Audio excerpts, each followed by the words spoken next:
Hello, this is week 1 of spring anime. The new season has started. I'm gonna review most of these shows. But yeah, is there too much anime airing? We gotta ask that every season. But it seems like there's so much that not even the distributors can pick them up. So yeah, if you're trying to watch Blue Archive legally in the West, I guess you can't. Same with like Girls Band Cry and some other shows. But overall, yeah, pretty entertaining season. A lot of like cool original shows as well. I'm gonna briefly talk about all of them, give my opinions. Feel free to skip around if you don't care. So yeah, let's get started. Starting with KonoSuba season 3. So yeah, very funny anime. One of the best kind of most anticipated shows. It's been a while since season 2. It's just very funny. And then yeah, we had the movie as well, which is required watching. We also had the Mega Man spinoff, which was kind of chill, but didn't really tell us too much. Yeah, season 3, very cool. It's out here. We have 2 episodes, although we legally have one and the other one leaked. I think they were playing them at conventions. So I mean, that's kind of disappointing, but hey, let's talk about the episode. Very nice. Like, I love the comedy. I think I love everything about KonoSuba, except maybe the fan base is a bit annoying because it's kind of like very popular mainstream, but there's like still a lot of edgy jokes. You know, Kazuma being the gender rights activist and a lot of other Coomers. But I mean, besides that's a good show. You can tell like the animators really had fun kind of like making these characters come to life, go to a lot of funny situations. So yeah, here's no different. One, we actually get like some aftermath. So Kazuma, the big Fuda girl that kind of like groped him and like trapped him, kidnapped him, it's always on his mind. The big thing poking on his back.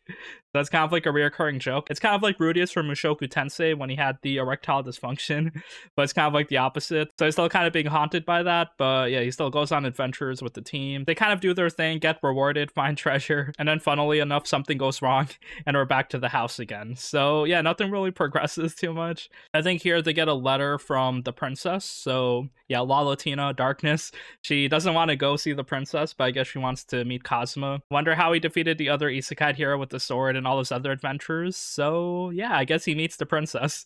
And yeah, that's pretty much what we have for the first 2 episodes. I'm really loving this anime. There's going to be 11 episodes. So yeah, kind of like a short season, but I love the energy the show brings. I love all the crazy storylines. I love the kind of parody aspect. It's also nice. So yeah, that's it for KonoSuba. All right, now we got Kaiju number 8. Kind of like a hyped up show, a new Shonen Jump anime out here. Yeah, goddamn, what a fun first episode. It feels like they're pushing it a lot because one of their anime has a live stream on Twitter, on Crunchyroll, on Bilibili. Just they want you to see the show. They want to push it. The thing is, when you're live streaming anime, like new shows, it's kind of rough because people want to watch it immediately, but also if they miss a few minutes, it's hard to like get everyone into live stream. If it's a rerun, that's fine, but if the only source is the live stream, you have no way to rewind it. It can get a bit frustrating. But besides that, yo, this episode is fire. I loved it so much. Blew my expectations out of the water. I didn't know what I was expecting. I saw people dooming on the character designs because they're a bit like cartoony, a bit goofy. But I mean, I guess they'll grow on you. Like the regular characters could be better. But I mean, Kaiju number 8 looks really good. Kind of unique because we get older characters. Yes, these characters are not in high school. They're kind of like washed up. Our main character is kind of like the garbage man. He's like the Kaiju Garbage-men, cleaning up after these bodies, after like everyone's just like attacking and killing them. So yeah, he's working cleanup duty. He kind of like has a lot of regrets. And I guess other people kind of like have their dreams. They're fighting. It feels really nice. Like there's like a whole action sequence in this first episode. So yeah, I mean, watch it. Go ahead. I don't really talk too much about it. Just like a fun show. So yeah, we got like this cool like military aesthetic. A lot of like cool waifu designs. They're fighting in bodysuits. So we'll see what Kaiju number 8 got in store for us. And now we got another cool show, Spice and Wolf, the remake. So Merchant meets the Wolf. Kind of like an unexpectedly crazy remake, but you know, like the old Spice and Wolf, I think it was from like 2009. The storytelling is pretty chill. It's pretty much just about a dude hanging out with his wolf waifu Hollow, and they're kind of like going around doing merchant stuff. So yeah, it kind of teaches you a lot about the business, kind of being cutthroat, trading, not getting scammed, and kind of like helping other people out as well. You gotta be strong, and I guess Hollow is learning with the main dude Lawrence. So I mean, it feels good. It's nice and comfy. Again, old village fantasy type of world. So yeah, not really much to complain about. I really did not like the original Spice and Wolf though. Hot take. I mean, I thought Hollow was cute and I thought the interactions were nice, but in the beginning they did something kind of crazy that they changed here. So they replaced this girl Chloe with this dude Yarai, who's kind of like the main dude's like childhood friend now. So yeah, before, if you didn't see the original, in the first episode you see this girl Chloe who's kind of in love with Lawrence. He comes back to their village, and then yeah, she kind of wants to marry him and kind of go on like traveling adventures with him. So he kind of considers it, but he wants to reject her. And then Hollow comes in out of nowhere. So it kind of feels like he's dumping her for Hollow, this girl he just met. It kind of left a bad taste in my mouth. Like, this dude, Lawrence, does not care about these girls. He's breaking their hearts. And he's going with this random naked wolf girl he sees. So yeah, the fact that they changed they changed the love triangle storyline to just him hanging out with his childhood friend and then talking about the village. It's actually like a good change. So yeah, you know, stuff's going on. It's pretty good. You know, Hollow's just like showing off. She's like naked. But she's pretty much the wolf god of the wheat, basically. So every time they're harvesting, they kind of like chase Hollow, look for her. So yeah, they were doing this tradition, and yeah, Hollow is real. And then Hollow kind of escapes into Lawrence's cart. That's how they meet. And I guess they kind of go together because Lawrence can't get rid of her. I think the main plot line is going to be, yeah, Lawrence and Hollow going around doing merchant traveling stuff. Also, yeah, Hollow has a lie detector built in. So I guess that's like super useful. Also, there seems to be a plot being set up with the church where, you know, gods are actually real. But the church is kind of using their influence to make up like this fake god. So older deities like Hollow don't really have a purpose anymore.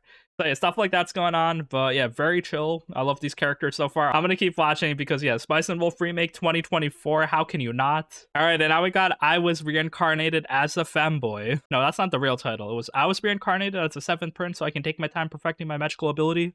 Yeah, random ass isekai title, light novel based, but there's like a lot to talk about in this anime actually, even though it's kind of like a trashy fan service kind of show. But yeah, basically, where to begin? Should I talk about the main character who has like wide ass hips for some reason, wearing like these revealing shorts and an overall, but he's 10 years old and people are just sexualizing him? It's kind of uncomfortable. Let's not talk about that. Should I talk about like the big harem of girls he's having with like maid waifus, servant waifus, warrior waifus? It's kind of crazy. Or should I also talk about the insane ass animation actually? Because every episode has some insanely cool fight scenes, so I'm actually down. Like, you got my attention because I kind of feel like I'm missing out if I don't keep watching the anime because I want to see like how good the fight scenes can get. But yeah, we had like 2 episodes so far. We had some good sword fighting, and then the prince kind of using magic to just like blow shit up and, you know, be like the overpowered main character he is. Also, after that, we got some really cool original anime. So first we got Train to the End of the World. Yes, this is such a crazy acid trip of a show. I'm totally down though. So basically the world gets destroyed, like the laws of physics kind of break.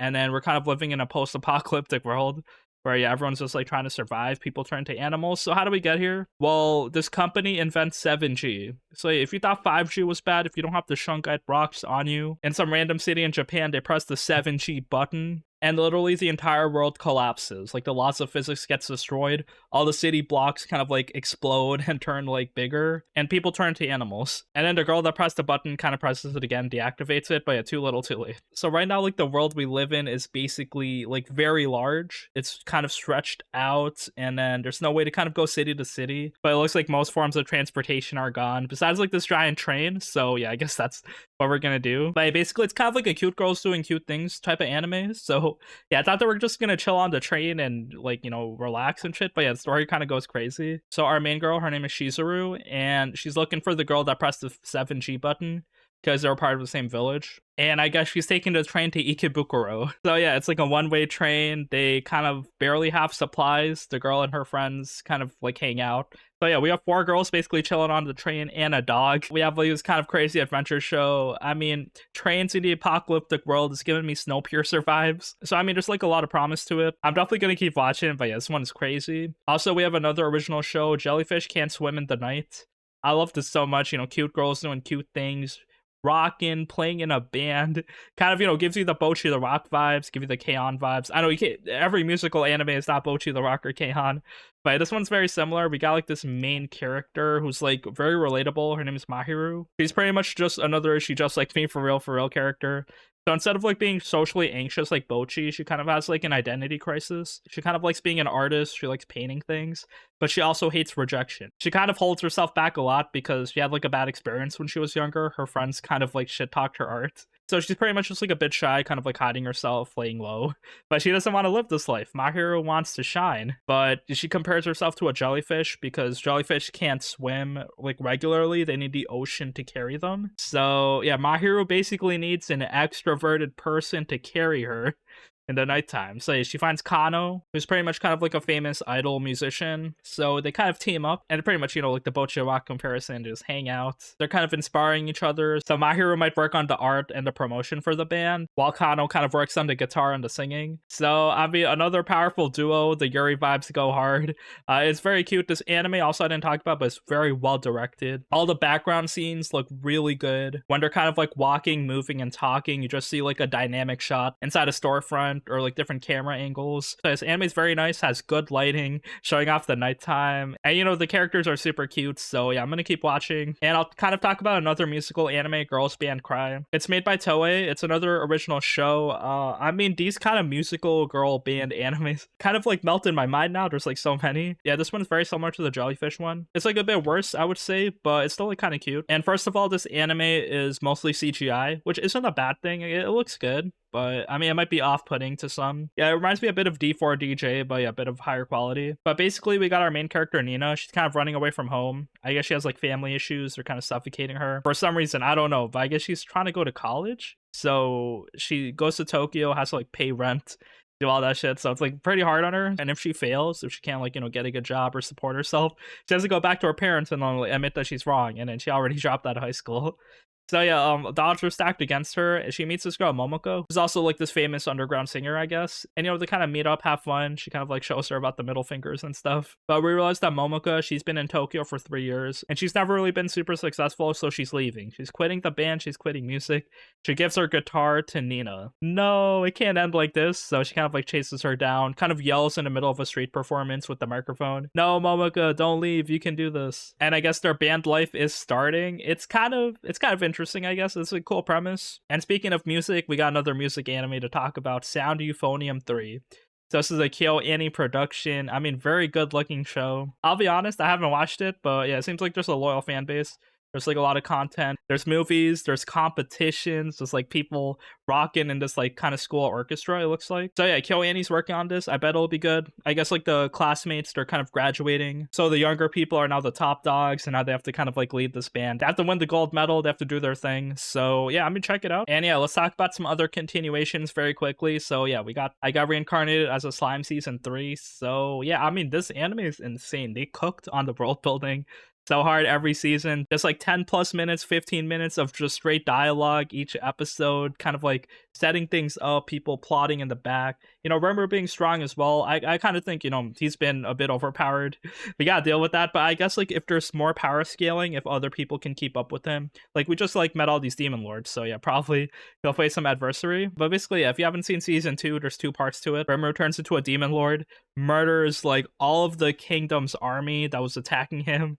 So yeah, he was kind of like self-defensing, but it's kind of like messed up, bro. You just like sacrificed them for like demon lord powers. It was kind of overkill. And I mean, I guess it doesn't matter, but shit's happening. There's 2 episodes so far, and it's gonna have 2 cores as well. So yeah, a lot of slime content. Is kind of crazy. But basically, the first episode kind of shows the aftermath of stuff going on in season 2. Rumor being super overpowered, having like a squad of people with him, just like Diablo. There's Veldra. So yeah, just like enjoying life. They're kind of dealing with the other kingdom that attacked them. And basically, just like control the kingdom now. They're like pay up. We also see Hinata, who interestingly enough is working with another demon lord. It's like the lady in the maid outfit. So that's kind of interesting, I guess. So yeah, she has more stuff to do. She seems to be a prominent character, maybe facing off against Rimuru.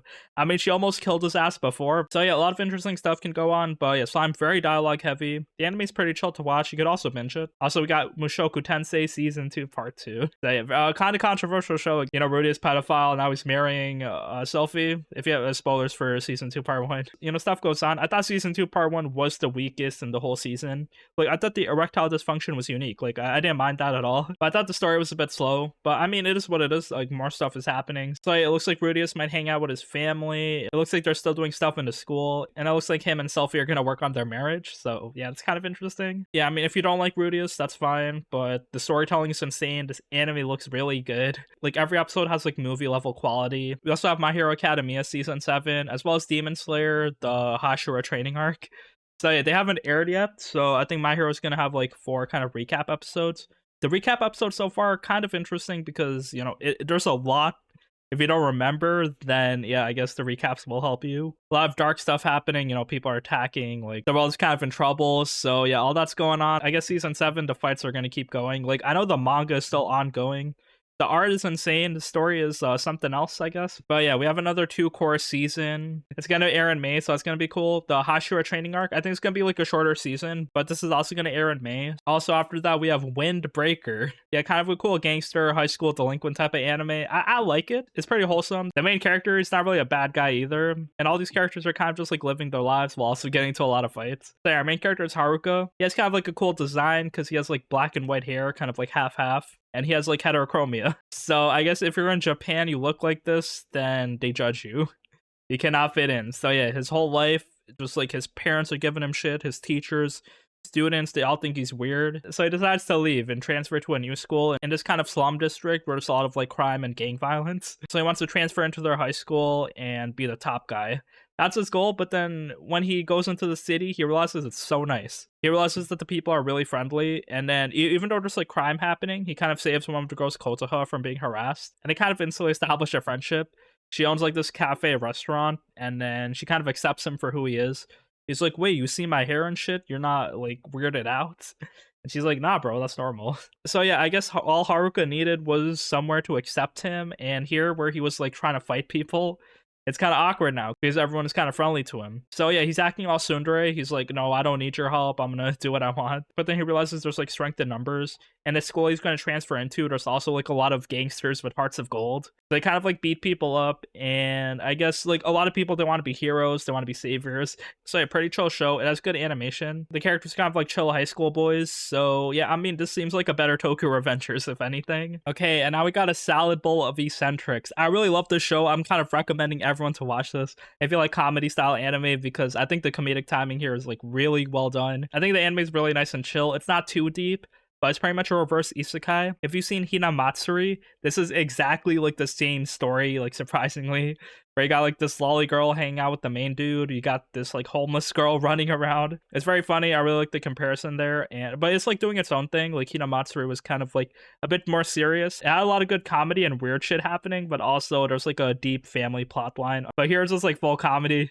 The, you know, characters using magical abilities, blowing shit up. These isekai characters being corrupted by the internet, and also Livia, the homeless night lady, just like being a part of every aspect of Japanese underground seedy crime life. So yeah, she's being homeless, tried to work at a cabaret club, tried to work at a detective agency. It looks like next episode she's gonna join an underground cult. So yeah, just like speedrunning all the Yakuza side quests. We get this princess kind of meeting this like private detective, and she's kind of like inspiring him to try harder. And yeah, they go on like detective missions together. She gets influenced by Detective Conan, while everyone else is just like being wacky. So I guess the title is the premise. There's a bunch of crazy characters like hanging out, living their lives. And now we have this mobile game anime, Blue Archive, the animation, made by Yostar Pictures again. So yeah, they did the Arknights one. They're doing this one as well. I know they've been on the gacha games. They work on Azure Lane as well. But yeah, I mean, Arknights was nice. I thought the first season was good. Second season was a bit mid. But I think like they showcase the story really well, especially kind of like a plot dense world like Arknights. So I think they'll be faithful to the Blue Archive story, except like there is no story.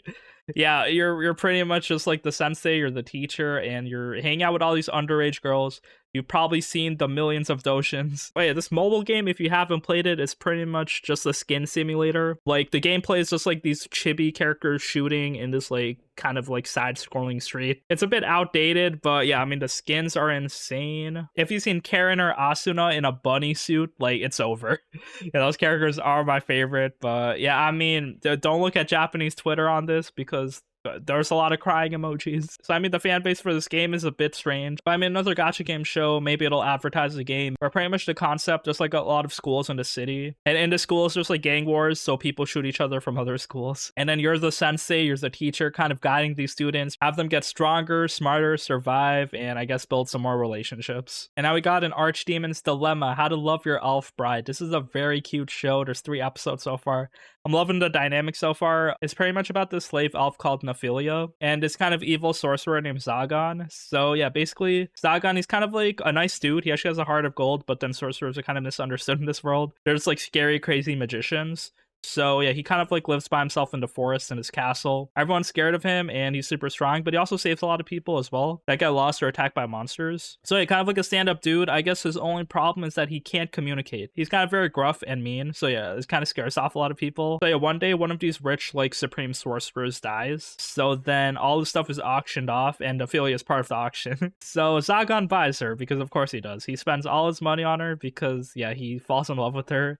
We see that she's like emotionally broken. She's also voiced by Fern's voice actress, Ichinose Kana. So yeah, I mean, if you want like an emotionless type of shy girl, yeah, perfect role for her. So yeah, Ophelia's kind of like misunderstanding her master Zagon. She basically has no hope left in her. But then Zagon's super nice. He wants the best for her. He doesn't want to touch her or overwhelm her. He also wants to like feed her, make her happy. So yeah, they kind of like do things together. There's a lot of like misunderstandings because Zagon can't really communicate that well. But yeah, they get through it. And Ophelia like quickly realizes that this dude's like pretty chill. He's not evil. And yeah, they have like a good relationship. They're also like super shy though. Yeah, both of them don't really want to touch each other or get close. But yeah, they do it anyway. So yeah, I'm really loving the romance between these characters. I mean, it's another slavery type of fantasy show. So it kind of feels bad. I don't really like all these like slavery plot devices, but I guess it's part of the fantasy genre. So yeah, that's going on. Speaking of wholesome shows, we also got the grandpa and grandma turn young again. Yeah, very sweet, very cute. Basically this old couple, they're kind of like working on this farm. They have a lot of regrets how they always needed money, so they never really enjoyed their life when they were younger. And then one day this magical apple from their tree kind of falls and grants their wish, I guess, so they turn younger. They still like talk like old people. They still have like white hair, but now they're just like, you know, super muscular, sexy, ready to like be in their prime condition and live life again. So yeah, pretty easy concept to get into. Their family is kind of like concerned a bit, but then I guess it's no big deal. The mom and the daughter are also like thirsting over the grandfather. That's also really funny. But yeah, basically it's a chill show. I really like it. And hopefully these characters kind of like do their best second time around. I guess we have some questions like, aren't the government gonna experiment on them? Like, isn't this like national news or something? So yeah, we gotta see. But a pretty chill show so far. Instead of being gilfs, now they're milfs and dilfs. Okay, now we got Yuru Camp season 3. Very chill show. I love every season of it. So enjoyable to watch. All these characters, Rin, Nadeshiko, Aki, Anna, they're all here. So yeah, more characters coming in. They're all doing their own thing. Like Rin, she was like the solo camp queen. But now a lot of people want to copy her, do the solo camping. So yeah, Nadeshiko also wants to do it. I think last season she did do it. So yeah, now more people are trying to do it. But yeah, we see Anna. She's the girl with the dog. She also enters the mix. And yeah, everyone's kind of like camping together. We'll probably see them go through a lot more places. But yeah, this anime never really gets old. It's just fun to see like the wild Japanese outdoors. Seeing these girls kind of like upgrade their gear every season. Buy more tents, ovens, fires. It's all very nice. So yeah, the show looks good. I love the slice of life. So yeah, nothing too deep about it. But yeah, another season of Yuru Camp. And now we got A Condition Called Love. Oh my god, I love shitting on these romance shows. This one is kind of unique, I guess. But also I couldn't get into it because the main dude, he is like a serial killer. Like literally has those vibes, but since he's like the hot shoujo character, everyone loves him. He's just like perfect. He won't harm the girl. That's what it feels like. But basically our main character, her name is Hotaru, and she doesn't know what love is. She's kind of asexual. So she sees all these people in romances and she's like, I don't get it. I'm like, bitch, you're in high school. Who cares? Like, get over it. Like, it's not that serious. But yeah, she has like this problem. So she kind of lives her life kind of accepting that she won't be in a relationship. But then she meets this dude, Saki, who's kind of like infatuated with her. So yeah, their first meeting was in this like restaurant where Saki's girlfriend broke up with him because she was like, you're kind of weird. I don't like you. This relationship won't work out. So Saki's kind of devastated. He's really sad. And it starts snowing. So Hotaru gives him an umbrella. It's kind of like that umbrella trope, but he like falls for her heavy. He's just following her, asking her preferences and hairstyles, and like he's kind of like overwhelmed, but then she kind of understands him a bit. So she's like, yeah, maybe chill out. Like, you don't have to impress me or anything. Just do things like for yourself. So yeah, Hotaru is very accepting, but Saki, he has a problem. He cares too much. So yeah, this dude, he's like the perfect tall guy, but then his personality is like very stalkerish. He just like wants to do everything for that girl, which is like, you know, pretty romantic and chill, but she's not into you, bro. She doesn't care. So he kind of like doesn't take no for an answer either, and just forces her to like hang hang out with him sometimes. So I mean, I guess like the concept of the show is that she'll kind of fix him, show him that he doesn't really need to do all this. But yeah, I guess we'll see. But it's kind of crazy. This dude is literally a serial killer. You have to see the show to really understand how bad he is. A lot of red flags are going off, and also he just broke up with a girl and immediately tries to get with this other girl. Like maybe he should take a break, do some soul searching. All right, and now we got Data Live season 5. Yes, my harem show is back. So yeah, there's a lot of seasons. Each season's kind of like hit or miss. I thought the first season was fire. I thought, you know, Toka, best waifu. But then yeah, all the other seasons are kind of like, it depends on if you like the girl featured there. If you don't like the Typhoon sisters, or if you don't like the kind of lesbian singer, or the kind of like green-haired witch, it's up to you. Or Origami, you know, she's a bit annoying. But I mean, yo, Kurumi fans, we're eating, because yeah, she's finally featured again. She's been like a antagonist or like helper in the background for a lot of seasons, just like doing her time travel. But yeah, now it looks like she's heavily featured here. It looks like her life is targeted now by like the evil group. So then Shido is trying to save her. And also she wants to do things herself because basically we get our backstory as well last season. But she wants to kind of like reverse time so like none of this ever happened. All these girls are not tormented anymore. So yeah, that's Kurumi's plan, but she needs to kind of work with Shido to do this. Because Shido can seal her power, but also make it stronger. So yeah, stuff is going on. I mean, this anime's batshit crazy. If you didn't understand anything I said, there's 5 seasons. Each season, this dude Shido kind of dates a girl, seals their power to save the world. So yeah, I guess it's no different here. We'll see what's gonna happen. But yeah, I love seeing more of Kurumi. Also, now we have Sentai Daishikikaku or Go-Go Loser Ranger. Honestly, this anime is a bit depressing. It reminds me of The Boys, definitely, because it's like the heroes are frauds. You're kind of just like running this business. They're soliciting money from like regular people watching the shows. And then a lot of these guys look like they have massive egos. Like the Red Rangers, though, say he seems to be the main antagonist. He seems not to be trusted. So basically, our main character D is kind of trying to hunt down the Power Rangers because he has like a human disguise. So I guess he'll kind of infiltrate their ranks and defeat them from the inside. It looks like that's the concept they're going for. We'll see. I mean, hopefully he can do it, but he is super weak. We also have Unnamed Memory. It's kind of like a funny show. It's like a fantasy style adventure show with like romance elements. I think the thing though is the main character, he's a Giga Chad. Like there's no flaws with him. Like Gary Stu level. So if he had some flaws, I might have let it pass. But he's literally the most perfect individual. Best dude ever. Can do no wrong, which I don't like. But basically, yeah, his name is Prince Oscar. And he kind of climbs up this witch's tower. The witch is named Tinashe, like the moon witch. And basically, he kind of like goes up the tower. He beats like the monsters off screen. So the action in this anime is like very bad. Probably not the main focus. It's probably the romance. But it basically kind of takes on a tower that no one has ever climbed in years. And then she's like, okay, yeah, that's cool. I'll help you with your problem. I'll grant you one wish. So yeah, if you climb the tower, she can like help you solve your problem. She's like a very nice lady. She's not like an evil witch. And then he says he's been cursed. His semen is poison. It cannot give birth. So the fact that it's like a vasectomy curse, it's kind of funny because it's like, this is supposed to be a downside. But it's kind of nice. Like people would pay for that. But basically Tinashe sees that like his sperm isn't really cursed. It's actually blessed, where it's like super strong. So you need someone like magically potent to absorb the sperm. But basically there's not that many people that can handle his like magically enforced sperm. So then Tinashe is kind of looking in her crystal ball. Oh, there's some people here. Oh, this might be a young girl over here and an old lady here. But then Oscar's like, bro, you're also a witch. Let me impregnate you. So yeah, she kind of gets embarrassed. She's like, bro, chill.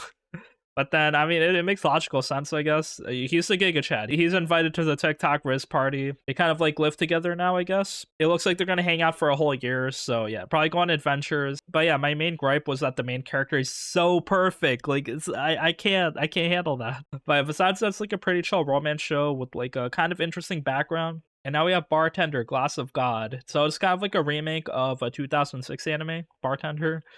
So yeah, I mean, it's pretty chill so far. We kind of like need this professional bartender who can make all the kind of drinks, the grasshoppers, the layered drinks, everything. So he needs to be strong and efficient. So yeah, our 2 main characters are kind of these girls that are like working for this hotel, and then the hotel needs a bartender. They go kind of scouting, and then there's this dude that won like the bartender awards and everything. I mean, like they make the alcohol look really nice. It's like very chill.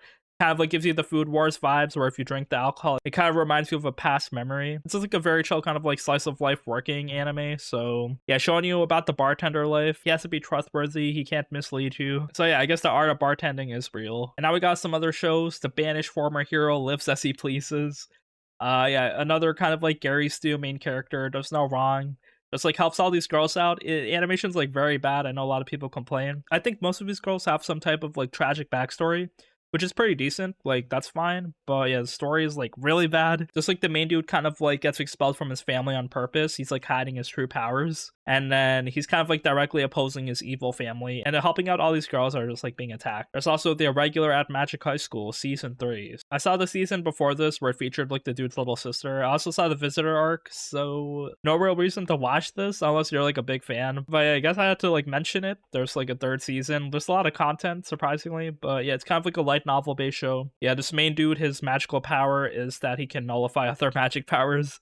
That's basically like that. He's hanging out with a lot of girls. His sister's also like super attached to him. So yeah, stuff is going on. We also got the Misfit of Demon Academy season 2 part 2. I haven't seen the 2nd season, but you know, season 1 was super popular. I again wasn't really a huge fan, so I didn't keep up, but I mean, it's out here. We also have Tonbo. So yeah, this is like a golf anime. Yeah, another one.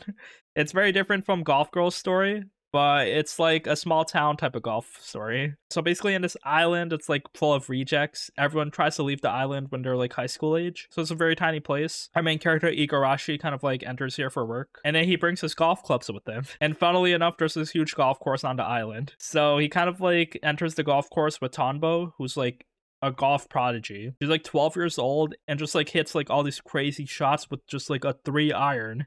She doesn't have any like fancy drivers, putters, anything like that. She just has a 3 iron, but she's just like super skilled. And then the main dude, Igarashi, is also kind of like a former golf pro. So it kind of looks like they're doing like a father-daughter thing. It looks like the bonding is going to go nice. There's like a lot of like kind of sad moments as well in this show. We also have Astro Note. So yeah, there's 2 episodes so far. It's kind of like a romance show with this alien MILF hanging out with this chef. She kind of inherits this hotel on Earth, and then she's very bad at cooking, so they hire a cook. And basically, Mira is kind of tasked to go on Earth to find a key, and then the key will make her the queen of her people. So you have like a randomized concept. It probably doesn't matter because I guess whether she finds the key or not, he's going to stay on Earth and hang out with Takumi and then eat his food. So yeah, this is like an original show. I mean, it's a very cute concept. We also have viral hits. So yeah, this is like a webtoon based show. I read a bit of the source material. It's okay, but kind of like an interesting concept. I mean, these webtoon animes are nice, but these ones seem to have like a shared concept where the main character seems to be bullied just like at a low point in life, just unskilled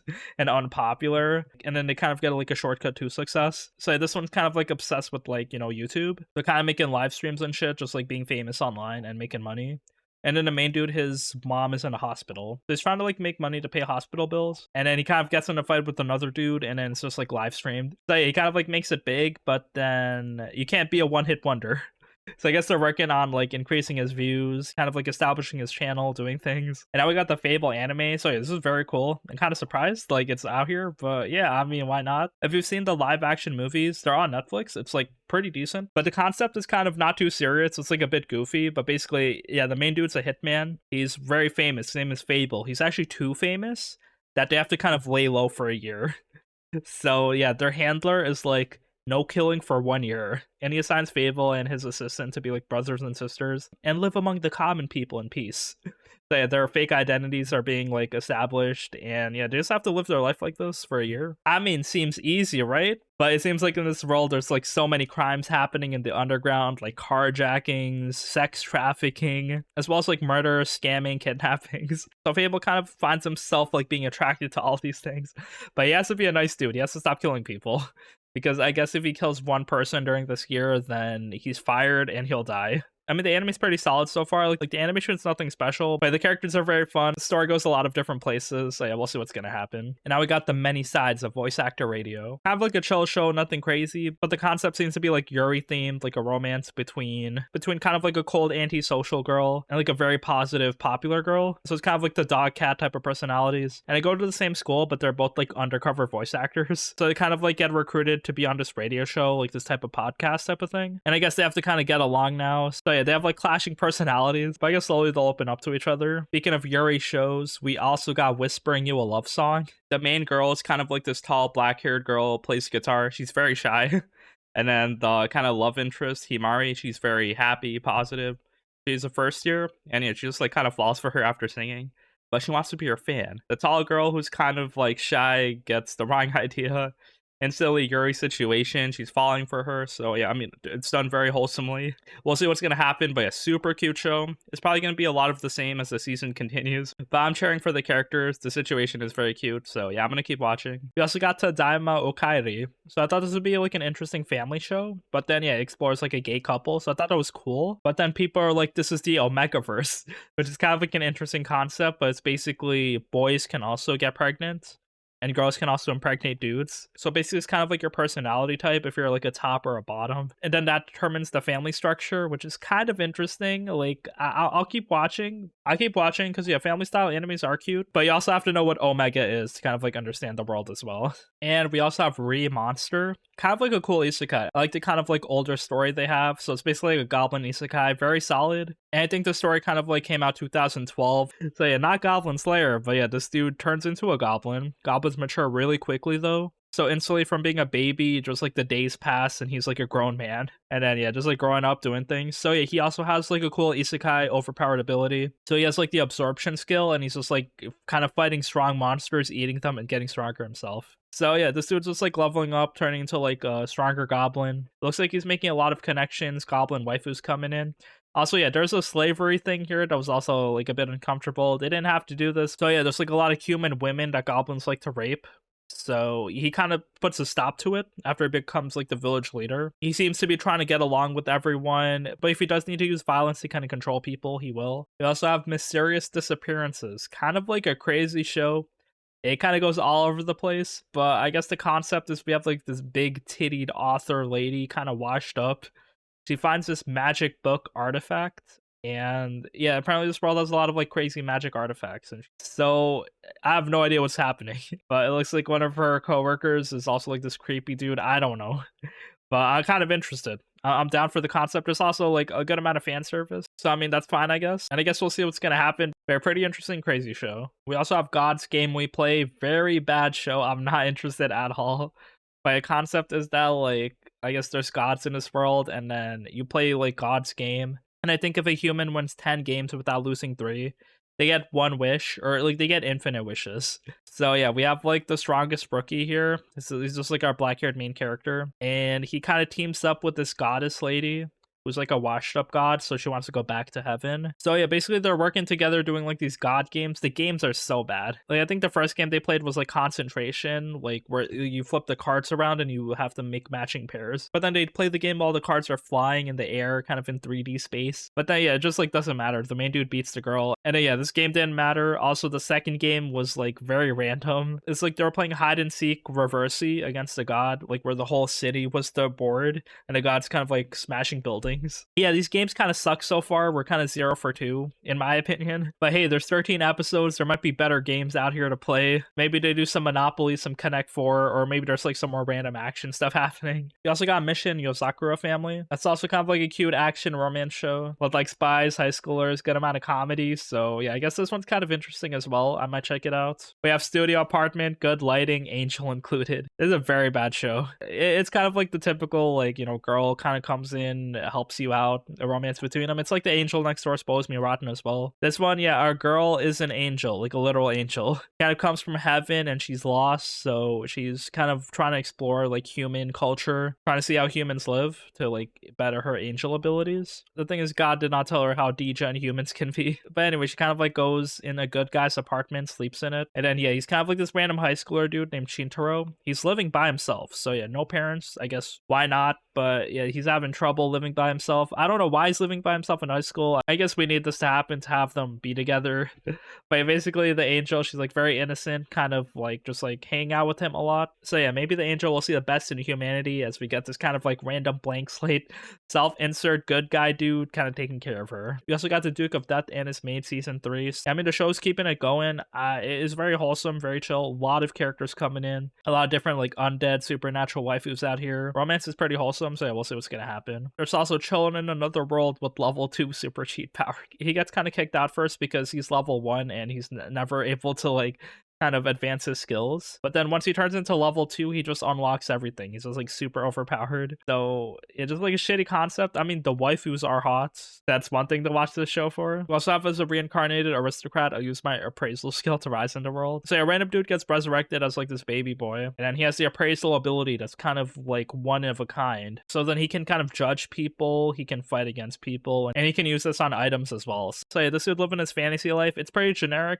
We also have another Black Butler season, the public school arc. So yeah, Cloverworks working on this one. They're working on a lot of shows this season. But yeah, Black Butler, an older show. There's some good action and drama going on. So yeah, this one's out here. And I think that is it for most of the shows this season. I might have missed a few, but yeah, again, very solid season. Definitely a lot of variety, especially in the bottom. But yeah, you know, on top, you got like the common like continuations, KonoSuba, Demon Slayer, My Hero is going to come through, Mushoku Tensei, Slime as well. Kaiju No. 8 as like a newer shonen anime. I highly recommend. And a lot of these other shows, you can check them out early as well. Although, cannot forget Dungeon Meshi. Yes, Dungeon Meshi. So I didn't talk about it. It's a continuation of last season. Very good show. The second half is starting off very strong, just like more characters coming in. We saw like the kind of comedic relief characters that kept like dying in the dungeon. They're actually kind of strong. So yeah, we get some new antagonists, more like kind of dungeon monsters we have to fight and eat. So yeah, stuff is continuing. I'm really liking the dynamic so far. We have to like rescue Fallen again. So even if we saved her, things aren't over just yet. And besides that, Moonlit Fantasy is also continuing. There's gonna be a Bocchi special, Baki Hanma versus Kengan Ashiros. So they kind of like big meaty dudes fighting. It's pretty funny. And besides that, I think that's over. I've yapped about so many shows. Please let me know about your opinions on this season. I think my sleeper pick of the season is Salad Bowl of Eccentrics. It's very chill, very funny. Love the comedy there. Also, Jellyfish can't swim at night. We have a She Just Like Me for real character. So it'll definitely be fun seeing these cute girls hanging out at night, kind of establishing their band. And besides that, thank you for watching. I'll see you next week.